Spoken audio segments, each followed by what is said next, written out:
Hello, no? So ngayon, no, ay ito ay pag-usapan natin itong tungkol sa mga artista, no, na or mga sikat na mga singer, Hollywood, no, na noon ang mga trabaho nila ay umaawit sila sa mga charts. O mga Kristiyano, ito mga taong kasapi sila sa mga choir. Ito si Michael Jackson, si Mariah Carey ata, o at saka si Whitney Houston. Itong mga taong ito, isa lamang sila sa mga taong member noon sa choir, no? Ano ba yung choir? Ito yung mga tao no na nabilong sila dyan sa mga ministry, sa mga simbahan na umaawit ng mga papuri doon sa ating Panginoon, doon sa mga church. Pero, tignan mo kung ano ang nagiging ending nila. Ano yung nagiging katapusan nila. Ganito rin, ito sila nagiging halimbawa o pattern sa mga nangyayari din ngayon. Mostly sa mga Kristiyano na mga taong lingkod ng Panginoon. Noon. Pero, nagiging ending. Nagiging makamundo. Dahil nga sa mas umusbong yung nag-aalab nilang pangarap sa makamundong bagay. No? Noong unang panahon, tinukso si Kristo. Isipin mo, anak ng Diyos, tinukso ng demonyo, inoferan ng mga ganito, ganyan. Ibibigay ko sa iyo ang lahat ng kaharian, kaningningan, kayamanan, kasikatan, at ano paman. Ibibigay ko sa iyo kung sasamba ka sa akin. Isipin mo, ang Diyos mismo tinukso ng demonyo. Ano pa kaya ang tao?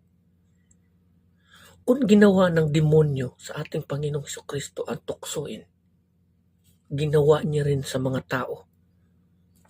Tutuksuhin niya ang mga taong naglilingkod sa Panginoon.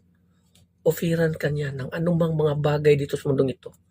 Kaningningan, kasikatan, kayamanan, kaharian, bahay, lupa. Lahat ng mga gugustuhin mo, makakamit mo. At ang magiging ending niyan, hawak ka na niya. Tatawag ka at tatawag sa Panginoon. Pero yung puso mo malayo na sa Diyos. Ganyan ang nangyayari sa mga tao ngayon. Tignan mo, kay Whitney Houston at saka Michael Jackson. Dahil nga sa ino-offer sa kanila sa mundong ito, kasikatan, sumikat sila, yumaman. Anong ending nun? Kamatayan. Yung mga yaman nila, lahat ng yaman nila, anong napapala nila? Naiwan lang nila doon sa mga pamilya na anak nila. Tapos ngayon, anong nangyayari sa kanila? After judgment. Itong bagay na ito, itong isang mga desisyon na ito ng isang tao, kahangalan ito, no? Kung ikaw, naglilingkod ka sa Panginoon, no turning back, kung mahimo, kung mangyayari man, kung tiisin mo.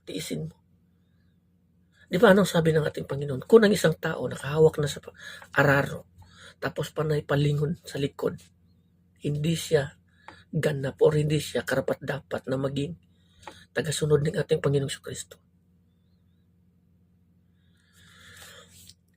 Sila, itong mga bagay na ito, itong mga taong ito, ay nagiging halimbawa ito sa mga nangyayari ngayon din. Maraming mga Kristiyano dito sa atin. Di ba alam niyo yung seeds, yung mga buto ba yun na nahulog yung iba nahulog sa mga damuhan, nahulog sa mga bato, at nahulog sa matabang lupa. Yun ang nagiging example sa buhay ng tao ngayon. Maraming mga tao na naglilingkod sa Panginoon. Pero dahil nga sa mga pighati, problema, pinansyal, problema sa buhay, or ano pa man, ang tao lumayo sa Panginoon at gumawa ng kasamaan. Marami ring mga tao or tulad ng yung binhi na nahulog doon sa damuhan, umusbong ito at nabuhay. Pero dahil nga sa pangarap sa mga bagay sa mundong ito na ino-offer, nilalamon ito ng mga damo at namatay ang tanim. Ganito rin ang tao ngayon. Naglilingkod sila sa Panginoon pero mas nangibabaw sa kanilang puso ang desire ng bawat makamundong bagay na ito. Abutin ang mga pangarap. Kasi nga, dahil sa mga advices na rin na naririnig nila, abutin mo ang magiging pangarap mo, mga pangarap mo sa buhay na ito. Gusto kong malaman nyo, pag may mga tao na mag-advise sa inyo, abutin mo ang mga pangarap mo, success, magiging mayaman ka, magiging successful ka na mga ganito. Gusto kong malaman nyo, ang tunay na success wala sa mundong ito. Ang pangarapin mo, wala dito sa mundong ito. Nalilipas. Tingnan mo kung ano ang nangyayari kay Michael Jackson, kay Whitney Houston. Dating mga choir member yan. Ngayon, anong nangyari? Dahil nga sa inuuto-uto sila ng demonyo, bibigyan ka nito ganyan kasikatan.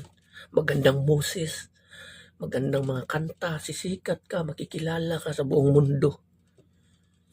Yayaman ka, magkaroon ka ng maraming pira. Hahangaan ka ng bawat tao. Pero akin ang kaluluwa mo. Yan, tinanggap nila. Inuper nila yung kaluluwa nila sa demonyo. Ending, ano ngayon? Yan ang isang desisyon ng isang tao na kahangalan. So huwag sanang mangyari ito sa atin. Lagi nating tatandaan dito sa mundong ito. Lahat tayo lilipas. Mawawala tayo dito sa mundong ito isa-isa. Matatanggap mo ang lahat ng kayamanan, kasikatan. Pero isipin mo ng mabuti kung ano ang naghihintay sa iyo sa dulo. Kasi ang buhay dito sa mundong ito, temporary lamang. Huwag ka sanang matukso sa mga bagay na ino-offer sa iyo. Kasi nga, baka hindi mo alam, trap pala yan ni Satanas. Upang ikaw ay linlangin. Ganyan ang strategy ng demonyo dito sa mundong ito. Kaya nga sinasabi ng ating Panginoon, di ba? Doon sa Revelation, Panginoong Jesucristo, doon sa Revelation.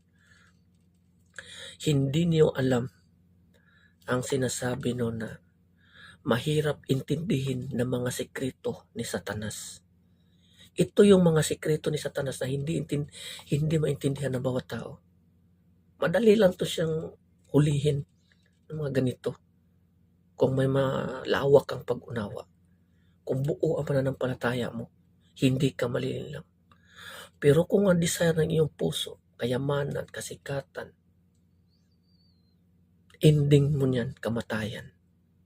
Yan ang sinasabi dito sa Biblia. Sa bawat taong namumuhay sa makamundo. Kasi ang bawat tao na nakikipagkaibigan sa mundong ito, ginawa niya ang kanyang sarili na isang kaaway ng Panginoon.